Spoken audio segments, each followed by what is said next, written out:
Okay, so when it comes to templates, you certainly don't need one. You can absolutely just draw on the thing. A good way to do is like strike a line, and that way you can keep it at least on target. It doesn't have to be think of it as proportionate rather than necessarily being um, exactly the same side to side.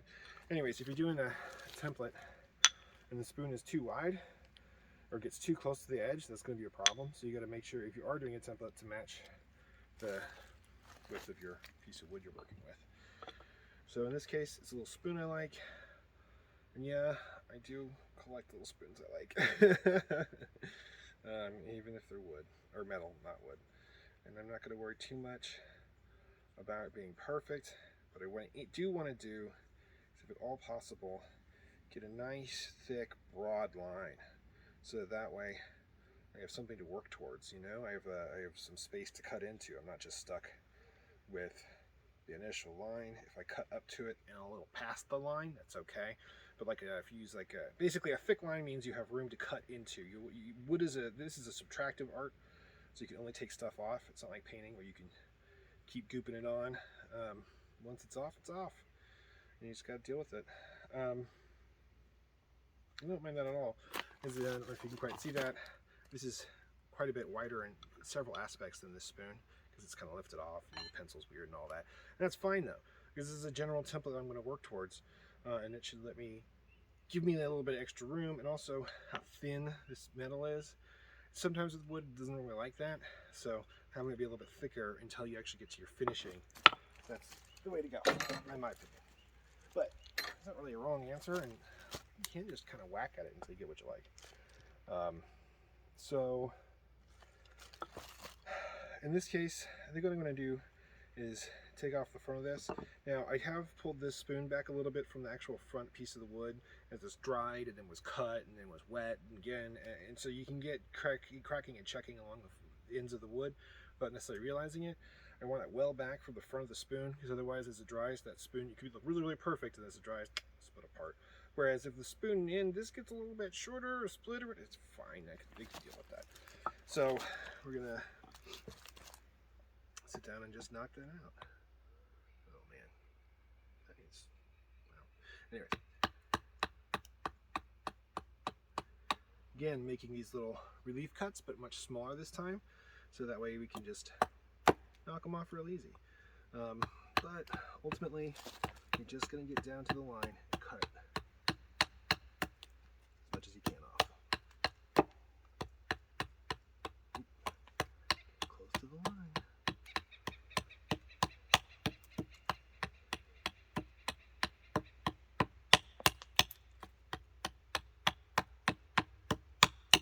Using the bigger cuts to clear away stuff I'm pretty confident about, and using the smaller cuts to just get it back in. And I'm holding my axe relatively front balanced rather, but not too much. I don't want to have so much weight on the front, but at the same time I want to let the head do it. This is a smaller hatchet. This is a pretty big head for this size hatchet, and that's intentional, because that way you've got forward weight. You want to let the sharp blade do the work for you, but also because you can kind of get up on there, this little swell, you can get right up on there and be really, really precise. It makes it you can think of this as the sort of a scalpel version of a hatchet. It's meant for detailed work. It's not really meant for firewood, which, I mean, it'll do. Nothing wrong with that.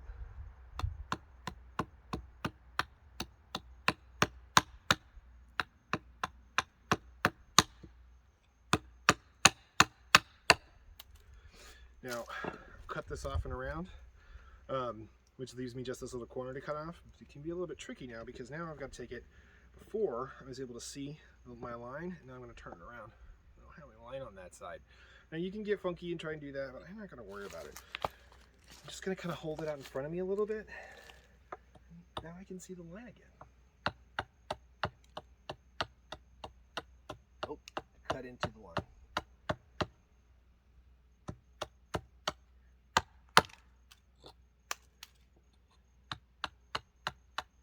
You're getting down to this tip. Again, this is where it gets finicky. Part of why I like to start with the bowl.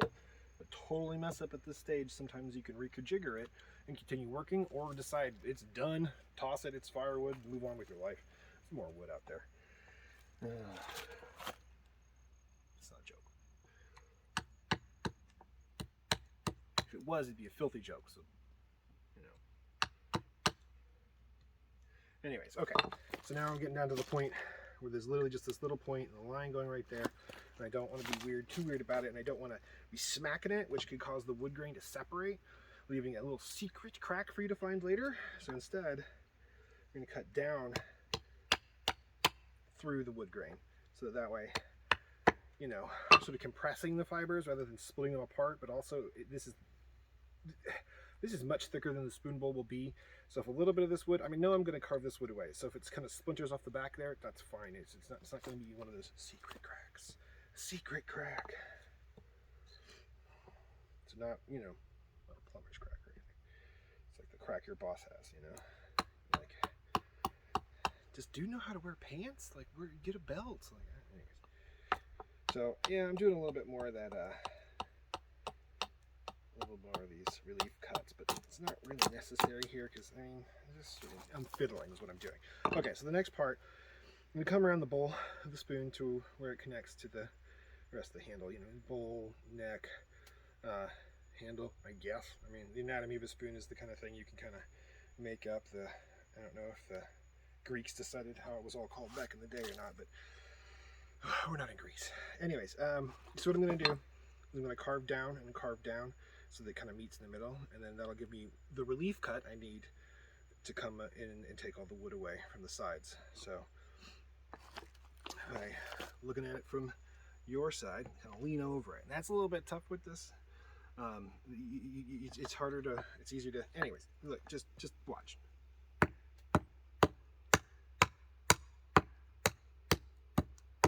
Kind of using this end of this, it's a little bit thinner, a little bit further back, but I'm still getting the weight put on it. Whereas the tip might have a little bit more of a drive in. I'm just trying to like chunk out bits of wood. And I'm not super accurate with this, so I'm just trying to keep away from the line over here and away from my fingers on this side. And that's all it needs to be done. Doesn't have to be perfect, doesn't have to be a certain width. The wood will just kind of chunk itself out, and you just work with it. Letting it, yeah, look at that, down to the line. All right, so we get on this side.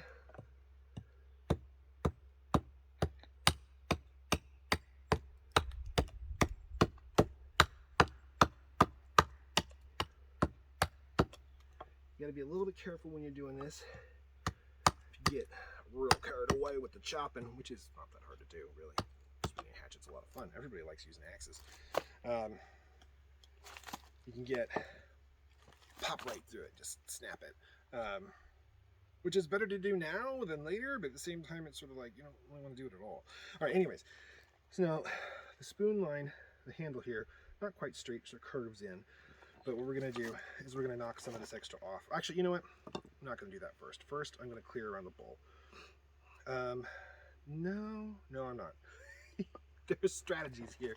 What I'm trying to do is avoid having my hatchet go past where I want it to and actually into the part of the wood that will become the spoon, because again, that's how you leave yourself a nasty little secret crack. So I'm actually going to wait to carve these out until after I've knocked the rest of this out, so that way I have this spare wood here to hopefully, you know, catch a little slip without actually splitting off the bowl. Because at this point, I've made some decisions about what this is supposed to be like, and I want to preserve that. So all I'm going to do is just get it up here, you know, maybe a 1/4 inch away from the widest part of the bowl up here. And I'm just going to tap it. It breaks off, which is nice. And then same thing, again, holding it out for me so I can see it. And again, and if you look, my finger is pressed against this, so that way I know it's registered against the blade. This is sort of like when you're chopping veggies. So I know where my finger is and I know where the blade is just by feeling it. And then also, I look at it. I don't look away. I'm not some cool guy who's like, oh, I'm going to swing my hatchet when I'm not looking. No, I don't need that. Look how easy that just comes apart. It's great. It's not quite perfect over here, so, you know, it can come in. And I'm using, actually in this case, having a little shelf can be great. You can either lean your spoon up against it exactly, or what I'm going to do is use it as a balance for this arm. So that way I can focus my whole attention on what I'm doing over here. And notice I'm bringing this, I'm bringing it up a little bit. I'm not bringing it way up here, you know. We're just doing tap, tap, tap, tap, tap. And we're just going to tap, tap, tap it down. And it's okay if we don't get See how that slid right through and caught that on there. Hopefully I didn't hit it hard enough to continue going down, but hopefully there won't be a secret crack there. Now, because coming back up here is going to be swinging above my fingers, and because there is a wiggle room, I'm not going to worry about too much about this end, but I am going to go ahead and tighten up this line all the way down here. Marianne McGinn, who is a lovely, very good British spoon carver, she gets super close to her lines. She is just, I go back and watch her videos on the reg because it's just like, for years now, because she's just got so much ability for just getting it dead on, you know? It's just inspiring every time. And I learn something new almost every time, you know? Alright, I've got it mostly. One of the things you got to keep in mind is the grain of the wood isn't always going to be straight with your spoon. And it's got a little wonky or wibbly. That's okay. We don't want to worry too much about that now. That's what we're going to straighten out later with the knife. But if you're Marianne again, you just nail it every time. So, you know. But I ain't Marianne. But one of these days.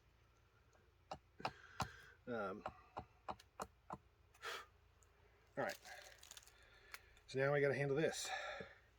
This is where this actually can come in really handy. Because now I am going to have to pull this up in my fingers and yada, and it's bent over and weird. So this is why I have in this little shelf, a little nick out of it. This is my, you could do better than I did here, but that's not the point. The point is, you're going to kind of make your own situation work for you, like a lot of things in life.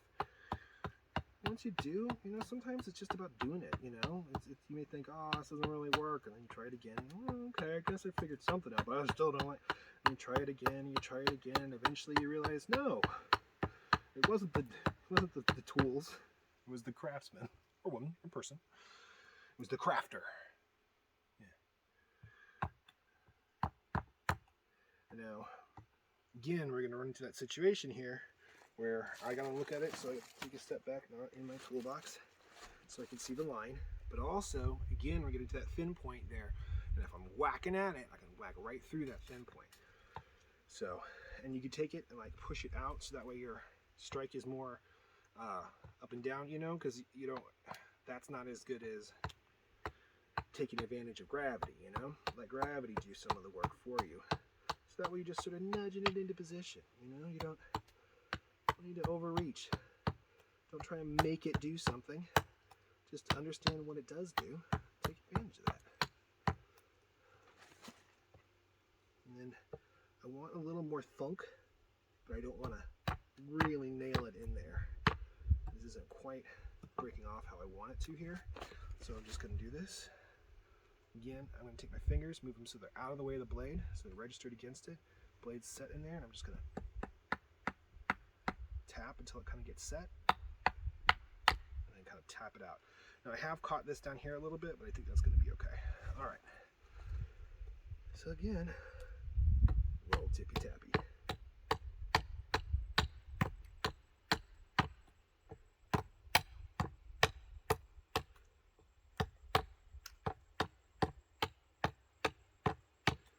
Okay. Now this little bit of extra wood here, so I'm going to take this, and again, I'm just going to get in here, similar to what I was doing before, where I'm kind of going to dig down. I've done that again there, so I can come back here. And now, to make sure I'm not going to pop all the way through the spoon, again, wrap it around and kind of squeeze them together, because I don't want the blade to slide forward. All I want it to do is just knock into this little chunk of wood. And I'm going to keep a hold of it with two hands. There it goes. Boom. Now, this is where some people stop, but I used to stop. But again, Marianne again, schooling me about it, it goes a lot deeper. And since I started doing that, it's made a big difference. One of the things we don't have here, and there's a lot of ways to do this, is put a crank in your spoon. And I could have done it earlier, but I'm going to do it now. So since I've already got the spoon, the bowl shaped out, and I got plenty of wood there. You can see, you know, a regular spoon is relatively thin. Obviously, it's metal. We probably want to go a little thicker with wood, depending on what you have. You can go super thick or super thin. Anyways, so again, similar principle. We're just gonna that down into the wood. And again, it doesn't have to be super perfect. You know, and I'm setting up the crank of the spoon. I should talk about that. So this is a flat plane, and then there's a crank, and then you have a flat plane. So in this spoon, the crank of the spoon is right all in the neck here, and then you have a flat plane again. With this spoon, I'm not going to quite replicate that because I don't want to. Instead, I'm going to have that crank be actually in the bowl. And then it basically, well, I'll show you where that is. I'll show you where. We're going to start the crank in the bowl. Because wood is not metal, but the spoon is, you can't eat out of it, it's not a spoon. I mean, then it's art, I guess.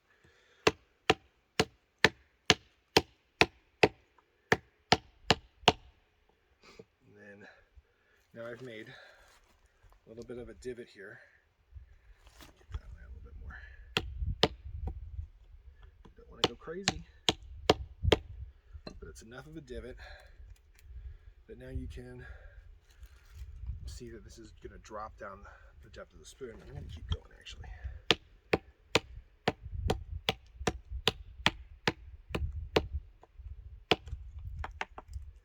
Alright, so now I want this to drop from this level here to that level there.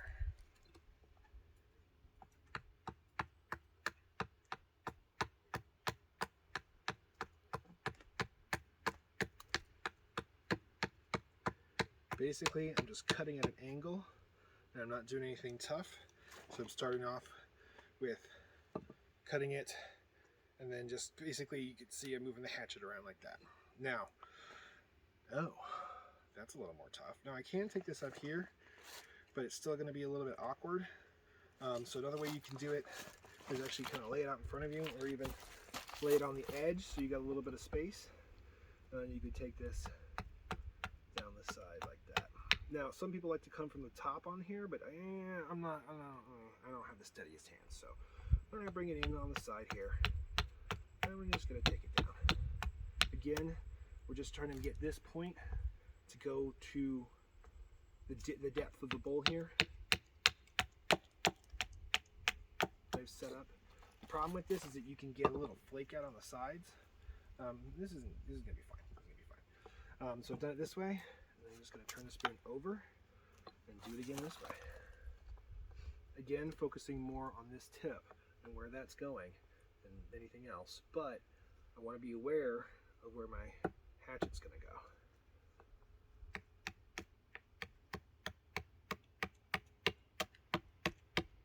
A lot of safety is about thinking, and also about doing.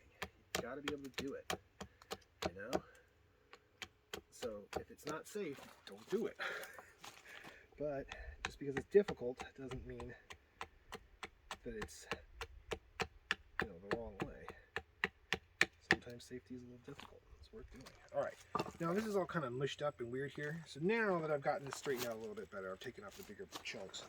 I'm going to get up here, and I'm going to just tippy-tappy this until it gets down in there. And then, so we've got the scoop going there. It's kind of a flat spoon. I'm going to be fine with that. I'm going to be totally fine with that. It's going to be totally fine. So basically what I mean by flat spoon is that it's relatively flat, and then this is a relatively flat plane here. If I want it to be more of a crank, there are a couple things I can do, but we can sort of take advantage of what material is here to still provide the same good function as a regular spoon. So this is too thick, and that's so thin, and that's so thin, so, or it is the thinnest that it is rather. So what I'm going to do is just thin that off.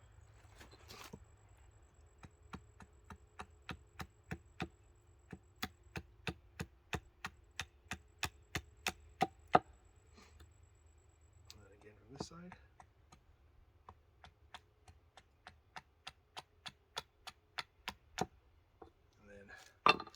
See how now we're getting a curve up on that, which is fun. Now this is pretty thin. This is pretty thick actually, but I'm not going to be, you know, getting it thinner is better, but I'm not gonna. I need to have room for the bowl to come through. I need to have room to do finishing. You know, again, it's a subtractive art, and you know, the more you take off, the less you have. So I'm just be happy with the way it is. Again, I'm not Marianne McGinn. So we're gonna go ahead and not mess with this too much, but this is too thick along its length. But we do need to keep, now that we've thinned this down and get the spoon out here, this is gonna make this is gonna be a weak point, and then if I thin down more, well, we need to leave some fatness on here. A little bit of thickness, if you know what I'm saying. Okay, so I'm just gonna make some of these relief cuts, but I'm only gonna come up a little more than halfway, and then knock those relief cuts out. And again, now you can see how that's, maybe it's hard to see, but there's a little bit of curve there. I can keep encouraging that curve by basically just doing what I just did.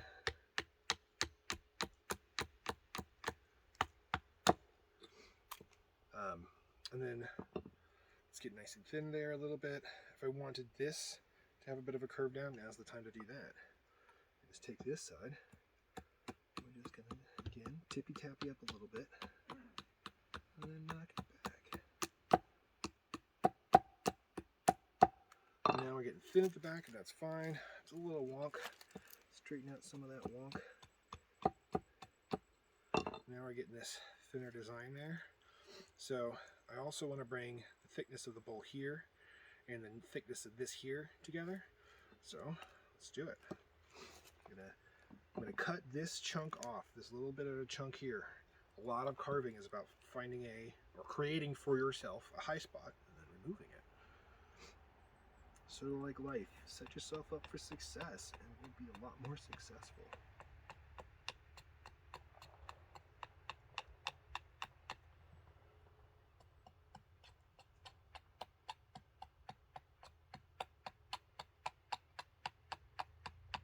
This is pretty wonk how I'm doing this. I really should have taken advantage of my tools here.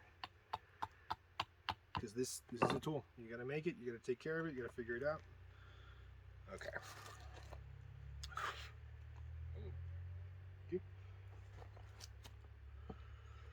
Then we're gonna take this. Now the tendency is to push it this way, and you can do that a little bit, but it's really easy to then give yourself another little pop through and another little secret cut there, a little secret crack for you to find later. So again, stop being goofy, lean it up against this, take this tip. Oh wait, no, you know what? We're gonna relief cuts. That's what we're gonna do. Some relief cuts. Even just shove it in there. It's nice and sharp. It's not going to complain. Now we're getting ourselves out here a little bit. There we go. Take it off a high point, come to the other side, and do the same thing. Take off this high point a little bit. Now this time, since the blade is kind of in the way, whereas before the tip was in there, now I'm going to use the heel, because that will keep that blade out of the way. And again, I can get in there and just kind of carve it around even.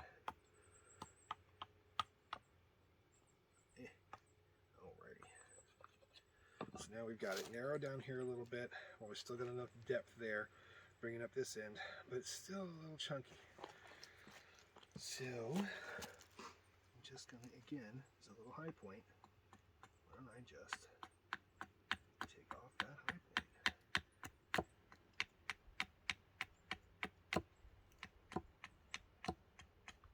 And then again, on this side, take off that high point. Now I'm in a situation where I could be using my heel on that. I don't want to do that, so I'm just going to step back. And now hatchet swings freely. Everybody likes a free swinging hatchet. I'm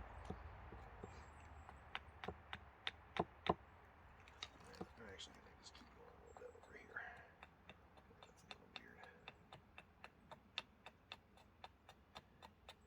Now, there is a thing here that I've done. It may be hard to see, but it's a little wonk. It's not quite, and that's probably because as I was tracing it, I was holding it at different angles, pencil and spoon, and the spoon's a weird shape. That's fine. That's okay. We can totally just bring that in a little bit. Just bring this side in just a little bit. We can we'll ultimately use a knife to make that all just so. Okay, don't do that. All right, anyways, so yeah, that's a spoon blank, basically. Got ourselves a little bit of a crack going on, or a little bit of a swoop going there. You can see that with this leaning back, without it being exactly flat anymore, it's no longer a flat plane, it's actually, I'm over-exaggerating here, but it's slightly curved. And that means when you're holding this, see how that drops down? And then the spoon cranks up? And it allows the crank of the spoon to be in the bowl, where there's more wood, than having it be right here, allowing this to be stronger through here. But anyways, you got to be aware of the wood grain and how it goes through. Basically, if your curve is, too much, then the wood grain out in the front here won't have anything to stick to. It'll crumble off. If your drop here is too, too dramatic, then what ends up happening is the bowl is on one plane of the wood grain, and then the handle's on another plane of the wood grain, and there's not enough connective tissue between them, and your bowl will just fall off. So there's a little balance there, and ultimately, smaller spoons like this are a lot easier to eat out of, and they're, I feel like that getting a little, don't worry about getting so fiddly so much as just doing the job and finding a way for you to, take your time with it. Enjoy the little chunky bit of wood you made. All right, next we'll do finish. Next we'll move on to the next step.